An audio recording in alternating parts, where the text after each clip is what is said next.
जय श्री राम भक्तों भक्तों स्वागत है आपका हमारा चैनल देववाणी में। भक्तों, आपको हमारी कथाएं कैसी लगती हैं हमें कमेंट करके ज़रूर बताएं और हमारे चैनल को अधिक से अधिक सब्सक्राइब करें। तो चलिए शुरू करते हैं आज की कथा। आज की कथा है लालची सेठ और स्वर्ग की टिकट। आइए कथा श्रवण करें। बहुत समय पहले की बात है। एक बहुत ही विशाल नगर था। उस नगर में एक छोटा सा गांव था।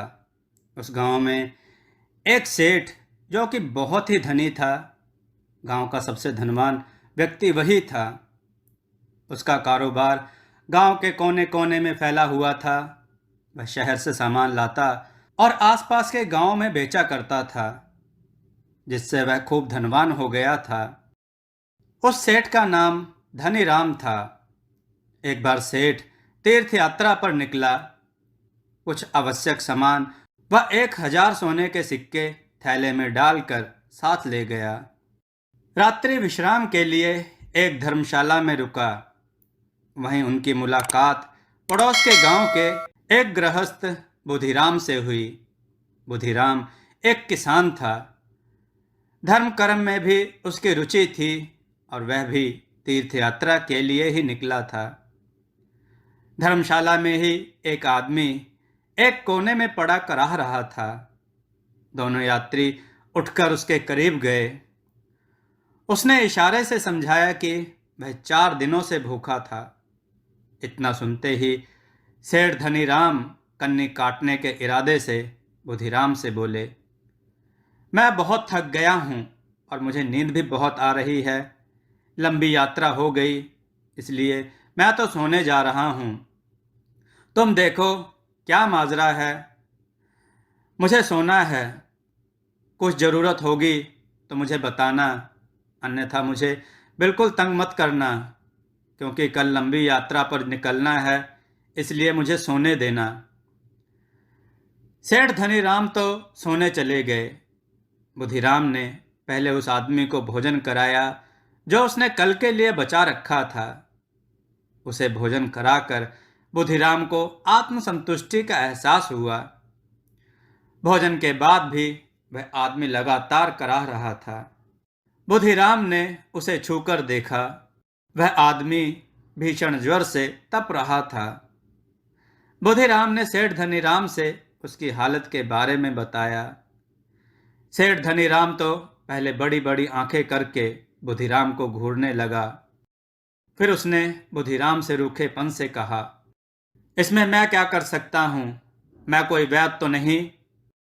सुबह भोर में ही धनीराम आगे की यात्रा के लिए प्रस्थान कर गए और बुधिराम ने उस आदमी के इलाज के लिए उसके पास जो थोड़ी पूंजी बची थी सभी खर्च कर दी। अब उसके पास आगे की तीर्थ यात्रा के लिए पैसे नहीं बचे थे। सो मन ही मन भगवान से क्षमा याचना करता हुआ अपने घर वापस आ गया। कुछ ही दिनों बाद सेठ धनीराम भी तीर्थ यात्रा कर गांव वापस आ गए। चारों ओर सेठ जी के दान की ही चर्चा थी। 1,000 सोने के सिक्कों का दान कोई कम थोड़े ही होता है। हर तरफ सेठ की जय जयकार हो रही थी कि सेठ ने 1,000 सोने के सिक्कों का दान किया है। बहुत दिन बीते। सेठ जी का देहावसान हो गया। यमराज के दरबार में हाजिर होते हुए सेठ जी सोच रहे थे, मैंने तो बहुत दान पुण्य किया है, मुझे स्वर्ग अवश्य मिलेगा। इससे पहले कि यमराज कुछ फैसला सुनाते, यमदूतों ने बुधिराम की आत्मा को यमराज के सामने पेश किया। उसे देखते ही यमराज ससम्मान उठ खड़े हुए और यमदूतों को हिदायत देते हुए बोले, इन्हें सम्मान सहित दिव्य रथ पर बैठाकर स्वर्ग में पहुंचा आइए। सभी देवता इनका इंतजार कर रहे हैं। सेठ जी विस्मय से बोले, महाराज, शायद आपसे कोई गलती हो रही है। यह बुधिराम तो अपनी यात्रा भी पूरी नहीं कर पाया था, जबकि मैंने भगवत दर्शन के साथ ही 1,000 सोने के सिक्कों का चढ़ावा भी भगवान को चढ़ाया था। इस हिसाब से तो स्वर्ग का हकदार मैं ही हुआ ना। यमराज मंद मंद मुस्कुराते हुए बोले, मूर्ख मानव, इन तुम्हारे सोने के सिक्कों का हम क्या करेंगे? क्या तुम अपने आप को इतना सक्षम मानने लगे हो कि तुम हमें कुछ दे भी सकते हो? करुणा, दया, प्रेम जिस हृदय में होता है, भगवान का वास भी वहीं होता है।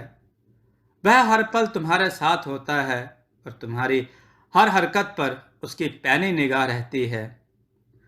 धर्मशाला में तुम दोनों की परीक्षा स्वयं भगवान ने ली थी, जिसमें तुम अपने निस्वार्थ के कारण अनुत्तीर्ण साबित हुए, जबकि बुधिराम अपनी सहृदयता के कारण भगवान का प्रिय बन गया है और उन्होंने स्वयं ही उसे अपने पास बुलाया है। धन संपत्ति और रुतबे का रौब दिखाकर तो तुम अपने लिए संसार के सभी भौतिक सुख खरीद सकते हो, लेकिन स्वर्ग का टिकट कभी नहीं, कभी नहीं। दोस्तों, आपको यह कथा कैसी लगी? अपने विचार और सुझाव कमेंट में जरूर दें। हमारी कथाओं को लाइक करें, हमारे चैनल को सब्सक्राइब करना न भूलें। हमारी कथाओं को शेयर जरूर करें, जिससे लोगों को अच्छा ज्ञान प्राप्त हो। जय श्री राम भक्तों।